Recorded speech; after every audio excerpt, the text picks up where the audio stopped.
کہ 3 دوست تھے سفر میں، تو ایک آگے بڑھ گیا اور منزل پر پہنچ گیا اللہ کے نبی، پھر دوسرا چلا اور وہ منزل پر پہنچ گیا ابو بکر، اب تیسرا راستے میں ہے۔ اب مسجد میں داخل ہوئے تو آپ کے ادھر ابو بکر تھے، ادھر عمر تھے رضی اللہ عنہ، سامنے صحابہ بیٹھے تھے۔ آپ نے ان سے فرمایا دیکھ رہے ہو ہاکذا نحشر یوم القیامہ، میں قیامت کے دن ایسے اٹھوں گا، میرے سیدھے ہاتھ ابو بکر ہوگا، الٹے ہاتھ عمر ہوگا۔ ملہم مراد، سارے مرید ایک شخص مراد، کتنے بڑے آدمی۔ تو صحابہ نے مشورہ کیا کہ فتوحات ہو گئی ہیں، کیسر اور کسریٰ کے خزانے مدینے میں آ گئے ہیں، اور عمر کا وہی حال ہے، وہی مجاہدہ ہے، وہی مشقت ہے، تو اب اسے نرم روٹی کھانی چاہیے۔ حضرت عمر کی روٹی کوئی کھا نہیں سکتا تھا، اٹک جاتی تھی گلے میں، اتنی سخت ہوتی تھی۔ تو انہیں لباس بھی، بڑے بڑے وفود آتے ہیں تو انہیں لباس بھی اچھا پہننا چاہیے، اور کوئی اب خادم رکھ لیں، اتنے غلام ہیں، کوئی خادم اپنی خدمت کے لیے رکھ لیں۔ یہ کون مشورہ کر رہے ہیں؟ زبیر بن عوام، طلحہ بن عبید اللہ، سعد بن ابی وقاص، عبد الرحمن بن عوف، علی بن ابی طالب، ابو عبیدہ بن جراح، 6 اصحاب عشرات المبشرہ میں سے 6 آدمی یہ مشورہ کر رہے ہیں۔ حضرت علی نے کہا مانے گا نہیں، جو تم مرضی کر لو۔ حضرت علی نے کہا نہیں مانے گا، کہا نہیں ہم انشاءاللہ منوائیں گے، ہم خود نہیں جاتے، ہم حضرت عائشہ کو بھیجتے اور حضرت حفصہ کو بھیجتے، دونوں امہات المومنین ہیں اور ایک بیٹی ہے، تو ان کی ضرور مانیں گے۔ تو یہ دونوں تشریف لائیں اور متکلم بنی حضرت عائشہ، کامر المومنین آج آپ سے ایک بات کرنی ہے۔ کہنے لگے کہو۔ کہنے لگے اللہ کے رسول کے دور میں نہ دنیا آئی، نہ اللہ کے نبی نے دنیا کا ارادہ کیا، تو وہ مشقت میں گزر گئے۔ میرے باپ ابو بکر کے دور میں دنیا کی فتوحات نہ آئیں، نہ انہوں نے ارادہ کیا، وہ بھی گزر گئے۔ اب اللہ نے آپ کے لیے دنیا مسخر کر دی ہے اور لہر بہر ہے، اور آپ کا وہی حال ہے، آپ کچھ نرمی کریں۔ وہ جو پچھلی باتیں انہوں نے کہی، غلام رکھیں، اچھے کپڑے پہنیں، بڑے بڑے وفد آتے ہیں، نرم کھانا کھائیں، نرم بستر استعمال کریں، اور عمر کا رنگ بدلنا شروع ہو گیا۔ تو حضرت حفصہ دیکھ رہی تھے بھی ابا گیا چھت نال، تو جب حضرت عائشہ خاموش ہوئی تو کہنے لگے یہ بتاؤ تمہیں یہ کس نے بھیجا ہے؟ تو کہنے لگی پہلے کوئی ہاں نہ کرو تو پھر ہم بتائیں گے۔ کہنے لگے اگر مجھے پتہ چل جائے نا کہ تمہیں کس نے بھیجا تو میں مار مار مار کے ان کے چہرے لہو لہان کر دوں۔ پھر فرمانے لگے حفصہ تو گھر والی ہے نا، یہ بتا کبھی اللہ کے نبی نے 2 ٹائم کھانا کھایا؟ زندگی میں کبھی 2 وقت کھانا کھایا؟ وہ کہنے لگی نہیں۔ فرمانے لگے صبح کھاتے تھے تو شام نہیں کھاتے تھے، شام کو کھاتے تھے تو صبح نہیں کھاتے تھے، کہ جی اللہم نعم۔ ایک دفعہ تو نے ایک چھوٹے سے میز پر کھانا رکھ کے دیا تھا، تمہیں یاد ہے؟ تو اللہ کے نبی نے اٹھا کے زمین پہ رکھ لیا تھا اور کہا تھا آکل کما یاکل العبد، کہ جی اللہم نعم۔ تمہیں یاد ہے اللہ کے نبی کا ایک ہی جوڑا ہوتا تھا اور اسے وہ خود دھوتے تھے، اور بعض اوقات وہ خشک نہیں ہوتا تھا اور بلال آ جاتے یا رسول اللہ الصلاۃ، تو آپ کہتے ابھی میرے کپڑے خشک نہیں ہوئے، یہاں تک کہ نماز تاخیر ہو جاتی تھی اور آپ وہ خشک ہو کر اس کو پہن کے جا کے نماز پڑھاتے تھے۔ اور یہ بھی تمہیں یاد ہو، کہنے لگی اللہم نعم، کہ یہ بھی تمہیں یاد ہوگا کہ ایک دن وہ جوڑا بھی نہیں تھا تو آپ نے پڑوسن سے چادر مانگی تھی جس کو لپیٹ کر جا کے نماز پڑھائی تھی، یاد ہے؟ کہنے لگی اللہم نعم۔ کہ نبی کا بستر کیسا تھا تیرے گھر میں؟ کہا ایک ٹاٹ تھا، اس کو میں دوہرا کر کے بچھا دیتی تھی رات کو۔ تو حضرت عمر کہنے لگے ایک رات تو نے اس کی 4 تہیں لگا دی، تو صبح اللہ کے نبی نے کہا حفصہ میرا بستر تبدیل کر دیا ہے؟ کہ نہیں یا رسول اللہ وہی ہے، بس 2 کی 4 تہ لگا دی۔ کہا اس کو دوبارہ ویسے کر دے، مجھے رات کو اٹھنے میں مشکل پیش آئی اس کی نرمی کی وجہ سے، یاد ہے؟ کہنے لگی اللہم نعم۔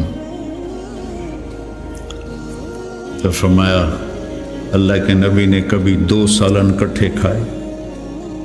اللہ کے نبی نے کبھی 2 سالن کٹھے کھائے؟ کہنے لگی نہیں، کوئی نہیں کھائے۔ تو حضرت عمر رونے لگے،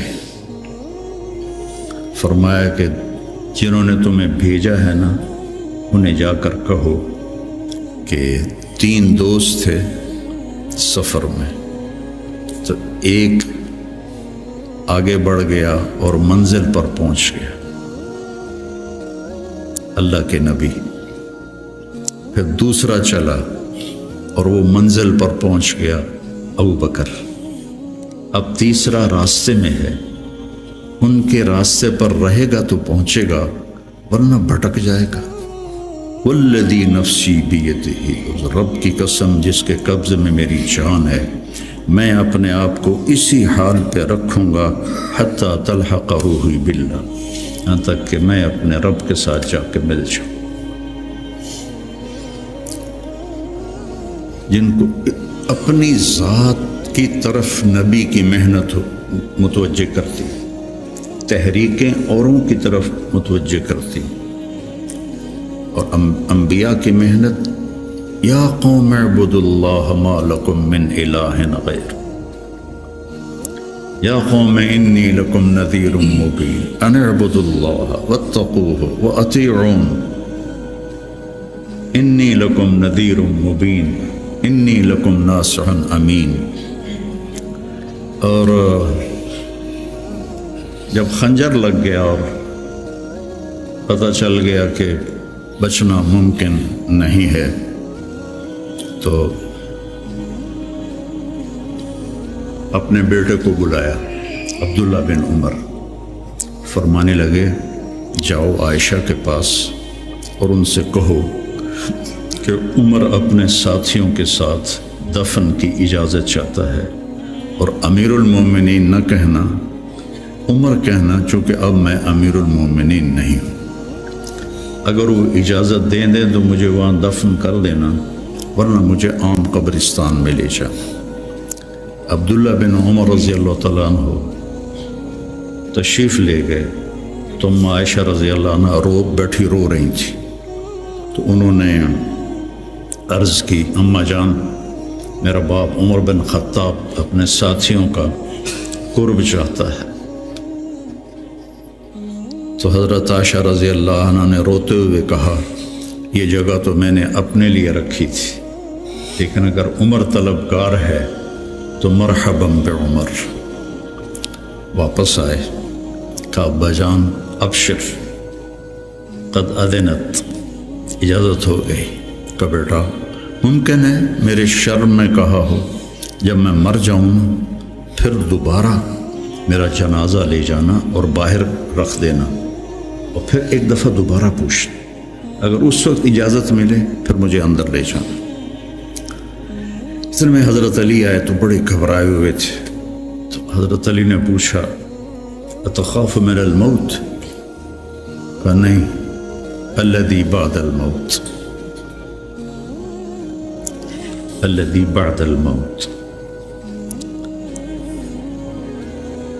جس ہستی نے 22 لاکھ مربع میل میں اسلام پھیلایا،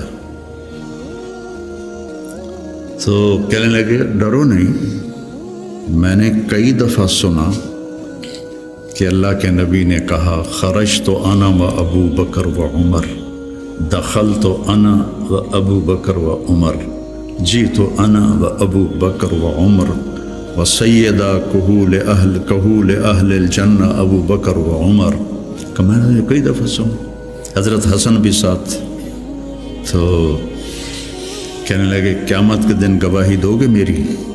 کہا میں بھی دوں گا، حسن بھی دے گا، میں بھی دوں گا، حسن بھی دے گا۔ تو حضرت علی چلے گئے، تو موت کی آہٹ محسوس کی، تو عبداللہ بن عمر نے گود میں سر رکھا ہوا تھا، کہنے لگے عبداللہ میرا سر زمین پہ ڈال دے۔ انہوں نے پنڈلی پہ رکھ لیا، اے حق، سنتے نہیں ہو میں نے کیا کہا، مجھے زمین پہ ڈال دیا۔ انہوں نے سر زمین پہ رکھ دیا، تو اپنا چہرہ زمین ایسے رگڑنا شروع کیا، ایسے ویل لک یا عمر ان لم یغفر لک ربک، یہ کہنا شروع کیا، ویل لک یا عمر ان لم یغفر لک ربک، ویل لک یا عمر، ویل لک ولامک یا عمر ان لم یغفر لک ربک۔ یہ کہتے کہتے جان نکل گئی، اور لوگ اکٹھے ہوئے، تو حضرت عبداللہ ابن عباس کہتے ہیں کہ کسی نے میرے کندھے پہ ہاتھ رکھا، تو میں نے مڑ کے دیکھا تو علی تھے، رو رہے تھے، کہہ رہے تھے کہ نہیں، بات کی بات، حضرت صہیب رومی نے جنازہ پڑھایا، وصیت کی تھی میرا جنازہ صہیب پڑھائے، ان 6 کو تو ڈال دیا تھا نا شورا میں، تو صہیب نے جنازہ پڑھایا، جنازہ اٹھایا گیا اور آ کر حضرت عائشہ کے دروازے پر رکھا گیا، اور عبداللہ بن عمر آگے بڑھے کہ اماں جان میرا باپ حاضر ہے، اندر آنے کی اجازت چاہتے۔ تو عائشہ رضی اللہ عنہا نے اپنی چادر اٹھائی اور اپنے آپ کو ڈھانپا اور باہر نکل گئی، مرحبا بعمر۔ تو جب آپ کی تدفین ہو رہی تھی تو عبداللہ بن عباس نے کہا کہ میرے کندھے پر کسی نے ہاتھ مارا، تو میں نے دیکھا تو علی رضی اللہ عنہ رو رہے تھے، کہہ رہے تھے عمر مجھے پتا تھا تیرے سوا یہاں اور کوئی نہیں آ سکتا، تیرے سوا یہاں اور کوئی نہیں آ سکتا، مجھے پتا تھا تو یہیں آئے گا۔ علم کا یہ منتہا ہے، اس کو اگر ہم اپنی آپ ذات کو بیچ میں سے نکال دیں گے تو ہم گرنا شروع ہو جائیں گے۔